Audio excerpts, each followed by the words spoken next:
Hello everyone, my name is Tabby and welcome back to my channel Keeping Tabs, where today I'm going to be sharing with you guys my teensy weensy little January wrap up.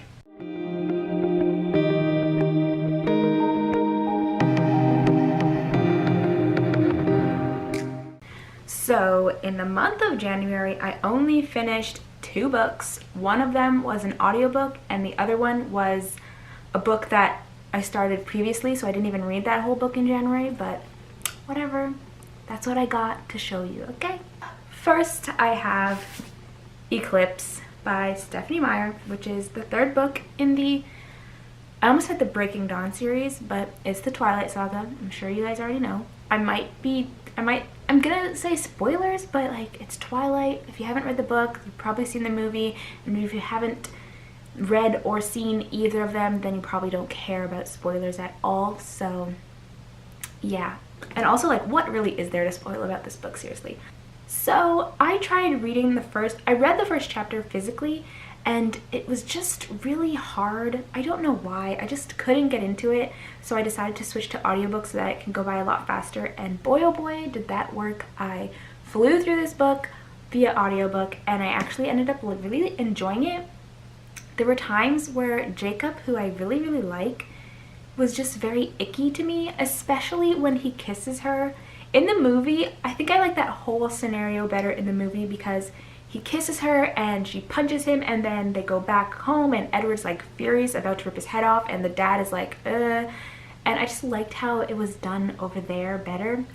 But then in the book, like, he's just so smug about it and like smiling and laughing and that, oh, I kissed her, blah blah blah. Like, in the movie he's not smug about it, but in the book he is, and he's like laughing it off and making it into a joke. And then when she goes home and tells Charlie that Jacob kissed her, Charlie is like, oh yeah, good job, kid. And then when he realizes that like she punched him, clearly she didn't want Jacob to kiss her. So I mean, why wasn't the dad like defensive about that? But anyways, she punches him, and Charlie's like, well, you should probably pick on someone your own size, Bella. And I'm like, ugh, what? This is so icky. He kissed her. It was not, she didn't want it. Why are you taking Jacob's side, father? But I really liked learning more about Jasper. I just really like Jasper. I think he might be my favorite of the Cullens. Alice is super annoying. She is so annoying.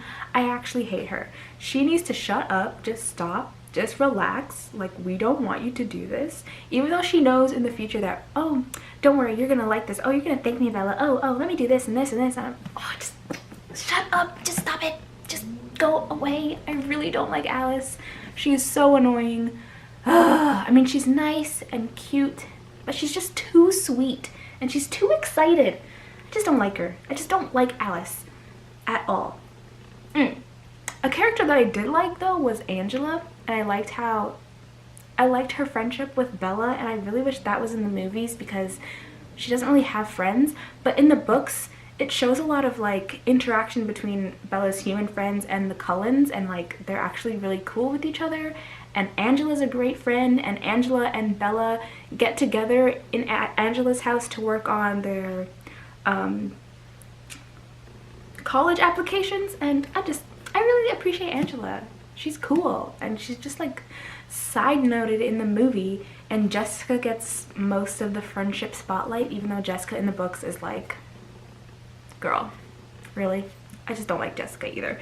I don't like a lot of characters, it turns out, especially in this book, but Alice is by far the worst. Overall, I think I would give this like a 3 or a 2.5-ish, maybe a 3, maybe a 2.5-ish. I really don't know. That's this book. It was fun, I guess. It was cool. It was kind of icky at times. And Edward was so protective and annoying. Like, calm down. She's been with the werewolves the whole time that you were gone. Like, chill. She's gonna be okay. The next book, this was the first book I actually finished in January, but I'm talking about it last because I'm gonna be spoiling it, and this series is pretty hot right now because the last book just came out, so if you don't want to be spoiled, then you can click out. But first I'm going to talk about my overall feelings, and then you can leave. Anyways, what am I talking? Okay, it's Lord of Shadows. I don't have the dust jacket here, but that's what the cover looks like. Lord of Shadows, Cassandra Clare. I started reading this book, I think like within the month that it came out, which was in 2017. And I've been reading it ever since, and I finally finished it in January. So it's been a while. I've been taking my time, but I don't know what it is. Cassandra Clare's writing really, really bores me. I love her world, I love her characters and her character interactions and literally everything else, but her actual writing is hard. It's hard to read. It really makes me fall asleep, and I'm not even exaggerating. I will fall asleep. Every book I've read of hers, specifically like The Infernal Devices and this one, like snooze fest. And it's annoying because I'm enjoying what's happening. It's just like her words and the way she decides to explain things. I don't know what, I really don't know what it is, but it's just not my thing. I just can't stand her writing, but I love her books. Is that weird? It's weird. I don't understand it. But besides the writing, which like reduces a star, it always reduces one whole star. So overall this book got 4 stars for me because there's so much going on in this, and then the ending. And also Julian is my favorite character. He is my son and I love him so much. I think he's my new favorite Cassandra Clare character because there's just so much going on with that kid and I love him so much and I just want to protect him. There's also moments where I got so dramatic with the love relationships, like between Mark and Christina and Mark and Kieran, and with Mark and Emma and Julian. Like sometimes it got to soap opera level. Like seriously, are we doing this? We're doing this. Okay, here's my eyes rolling hard. So yeah, there are some moments where I'm like, oh, I could do without this, but it's still a really good book. I loved seeing POVs from Kit and Ty. You know if you've read this book. And I also so much appreciated a POV from, why is her name blanking? Drew.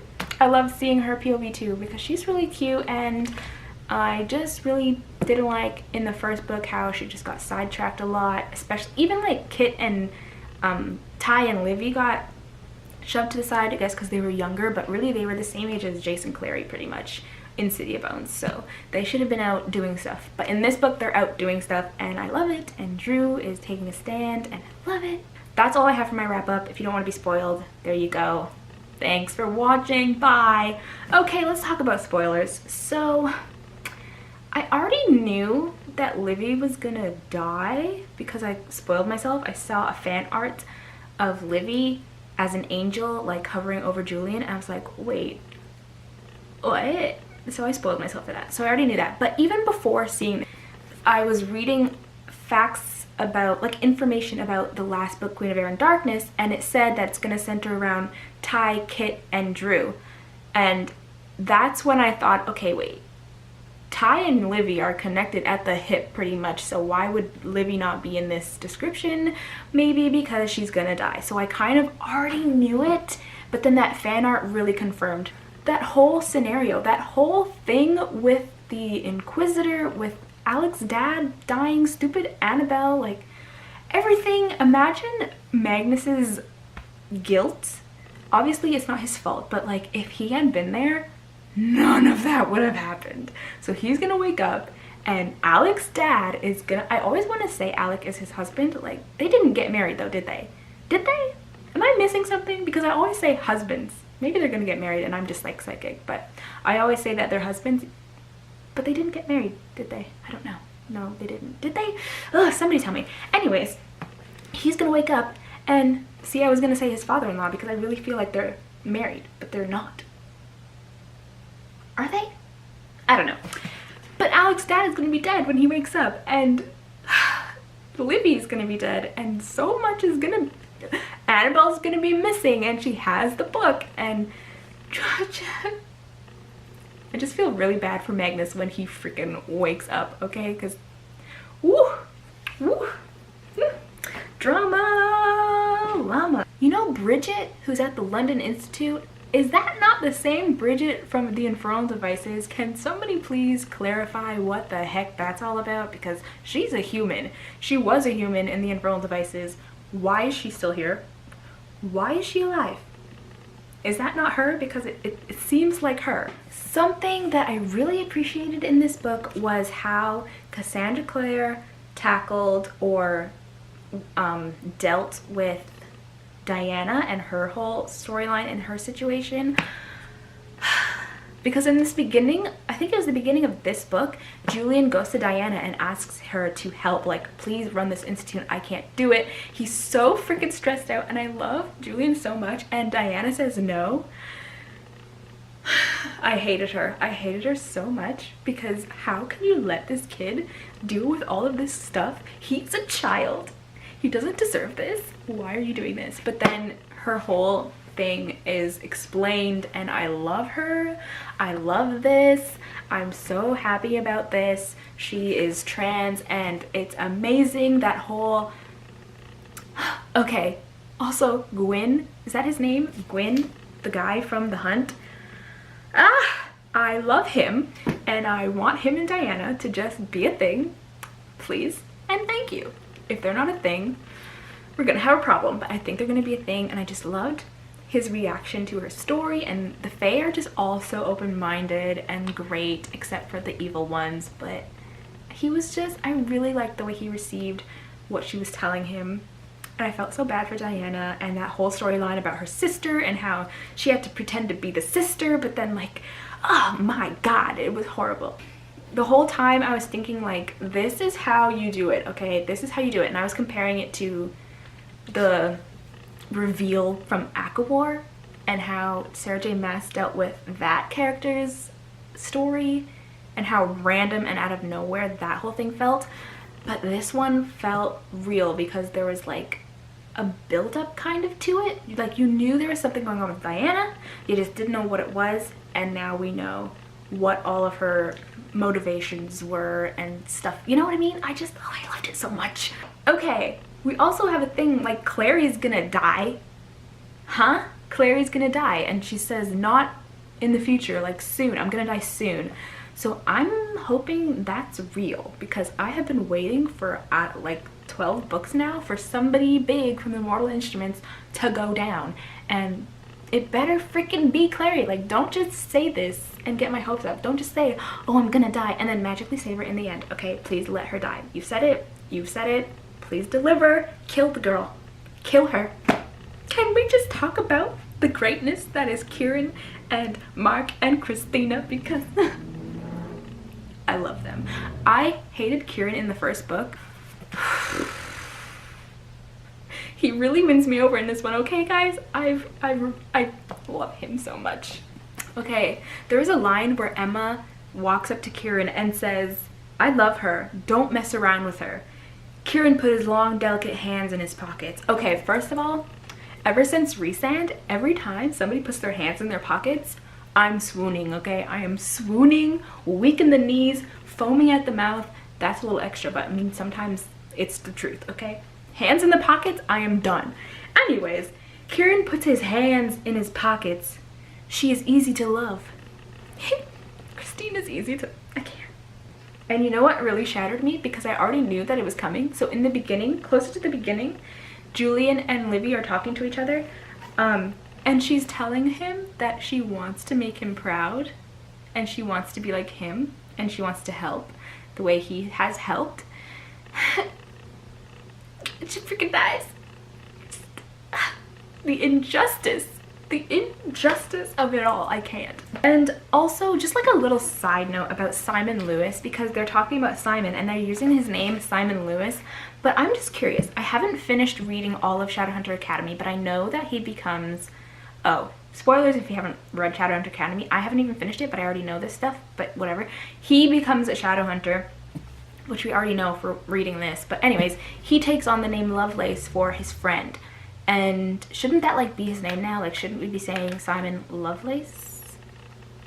Or like, is it Lewis now? Like, what's the deal? But anyways, that was my whole experience reading this book. Yeah, that was my wrap up for January. I read 2 books and I enjoyed them. It's all about quality, guys. Quality, am I right? Thank you for watching. Let me know if you guys have read any of these, which you probably have because they are two of the most popular series in YA books right now. So let me know your thoughts, and don't spoil Queen of Air and Darkness because I haven't read it yet. I'm waiting. It's waiting for me at home. I'm gonna read it soon. I can't wait for Magnus to wake up and be like, oh shoot. Anyways, thank you for watching. Don't forget to like, comment, and subscribe, and I'll see you guys later. Bye.